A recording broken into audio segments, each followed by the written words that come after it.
this yourself. It's extremely dangerous.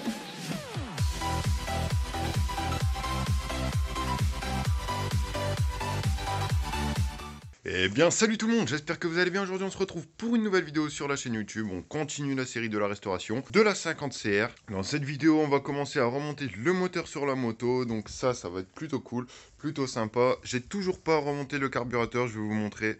Vous voyez que le carburateur, il est toujours pas remonté. Il me manque les deux vis de la cuve que je devrais pas tarder à recevoir dans ma commande. J'avais commandé des ressorts pour un carbu de 26 Kein. En fait, c'était pas du tout les mêmes. J'ai regardé, c'était un carbu de combien sur internet d'origine sur la 50CR. J'aurais dû regarder avant. Et finalement, c'est un carbu de 20. Donc, il va falloir que je trouve des ressorts pour un carbu de 20. J'ai commencé à regarder un petit peu. J'ai trouvé sur un site. Je les ai contactés parce qu'ils vendaient un ressort et ils disaient que c'était le même pour tous les diamètres. Enfin, on pouvait pas sélectionner le diamètre du carbu. Donc, je les ai contactés un petit peu pour me renseigner. Mais bon, du coup, aujourd'hui, on va pas s'occuper du carburateur. On va remonter le moteur sur le cadre de la moto. Une fois que ça sera fait, je vais peut-être pouvoir remonter le pot d'échappement qui se trouve ici. Le remonter du coup directement aussi sur le moteur et sur le cadre. Comme ça, il me restera plus que le carbu à venir remettre dessus quand j'aurai reçu le ressort. On montera le câble d'accélérateur sur le carbu et sur le tirage rapide que j'ai monté dans une précédente vidéo. Faudra aussi que je fasse la vidange du moteur. Alors pour la vidange de boîte, j'ai déjà prévu 1 litre d'Ippon. Normalement, il me suffirait de 500 ml. Donc pour l'instant, la première étape, ça va être de venir remonter le moteur sur le cadre. Voilà, bon, je viens de sortir la moto. Comme vous pouvez le voir, j'ai posé la boîte à air déjà. Je l'ai pas encore bien fixée comme il faut. Je l'ai juste posée pour qu'elle arrive à peu près au niveau du moteur derrière le carbu. Voilà, elle est juste posée, elle est pas fixée comme il faut. Donc voilà, j'ai mis la moto sur le lève-moto. J'ai même pas besoin de lever le lève-moto comme vous pouvez le voir. Il est au plus bas, que la moto ne touche déjà pas le sol. Donc je pense que je vais juste la laisser comme ça. Là, je vais poser le téléphone. Je vais vous mettre en accéléré le montage du moteur et on se retrouve juste après.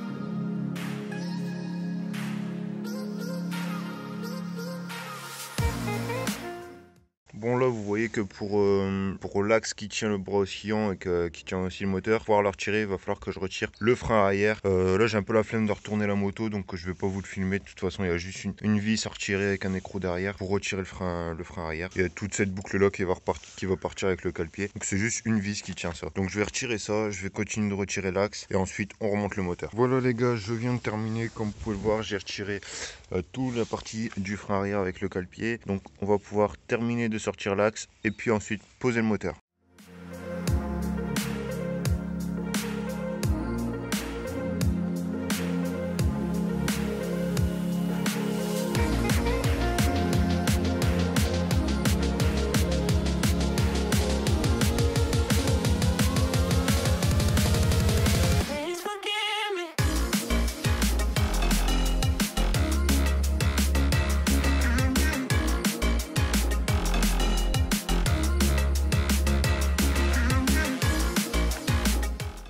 Bah écoutez les gars, là on est déjà plutôt pas mal.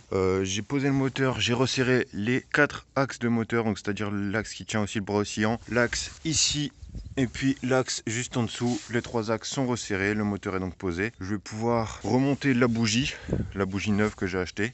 J'ai rebranché aussi le moteur ici au niveau des câbles. Donc ensuite il me restera à brancher ici, ce sera je pense pour l'antiparasite. Faut que je vérifie, mais de toute façon il n'y a pas 36 000 câbles. Donc j'en ai commandé un antiparasite, donc j'attends de le recevoir en même temps que les vis pour la cuve du carbu. Je vais remonter la bougie, ensuite on va regarder pour remonter le pot d'échappement. Et puis là je suis content, là ça commence à avoir de la gueule. Parce que quand vous regardez, à part les carénages, il manque vraiment plus grand chose sur la moto. Par contre une fois qu'elle démarrera, elle pourra pas rouler tout de suite. Je sais plus si je vous avais expliqué dans une précédente vidéo ou pas, il me semble que non.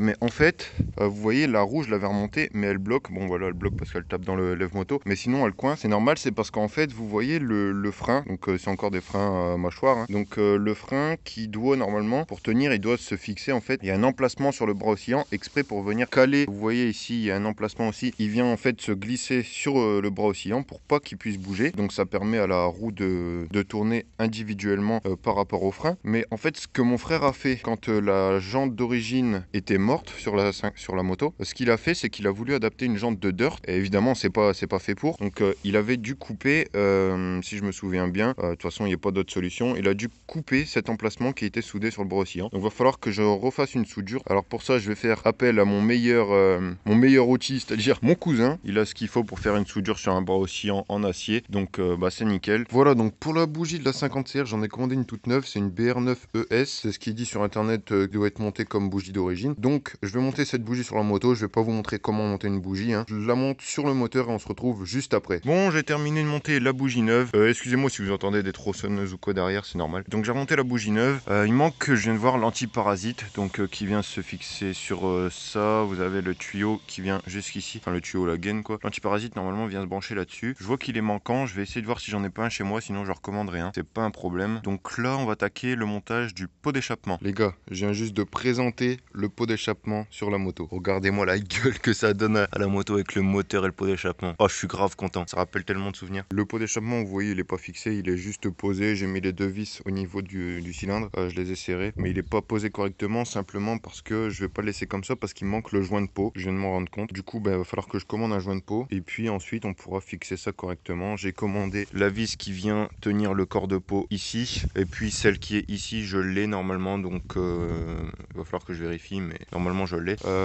Voilà, le pot je l'avais nettoyé comme je pouvais. Là il était un peu abîmé, mais c'est la peinture chrome ou je ne sais quoi qui a sauté, donc je peux pas l'avoir comme il faut. Mais enfin bon, vous voyez quand même que là ça commence à avoir de la gueule. Je suis grave content. Dites-moi ce que vous en pensez dans les commentaires. Comme d'habitude, n'oubliez pas le pouce bleu, le commentaire, le partage et l'abonnement si c'est pas déjà fait. Passez à tous une très bonne journée. Salut tout le monde et à la prochaine. Bon les gars, finalement juste après avoir mis fin à la vidéo, en cherchant un peu, je suis retombé sur le joint de pot. Donc j'en ai profité, je l'ai démonté, j'ai remis le joint. Je sais pas si on va bien voir, mais entre le pot et puis le cylindre, j'ai remis le joint et j'ai tout resserré comme il faut. Là je vais pouvoir retirer ça. Donc voilà, tout est nickel. J'attends de recevoir du coup ma commande sur CMSNL, là où il y a mes vis de cuve de carbu et tout. J'ai commandé en même temps une vis pour resserrer le corps de pot, donc ça sera bon. Et ensuite il faut que je remette le silencieux, donc je vais le remettre juste après. Et il y a une vis, juste une vis à venir remettre à ce niveau là. Je pense que je l'ai, donc je vais regarder, puis si je l'ai, je vous prendrai en vidéo juste après l'avoir remis. Bon voilà, donc au niveau du silencieux, bon le silencieux faudra que je le renettoie un petit peu. Bon de toute façon la moto je la relaverai une fois qu'elle sera terminée, je la nettoierai en détail. Ouais, donc le silencieux c'est bon, j'ai trouvé la vis qui va, donc voilà, je l'ai serré. Et puis il manquera juste,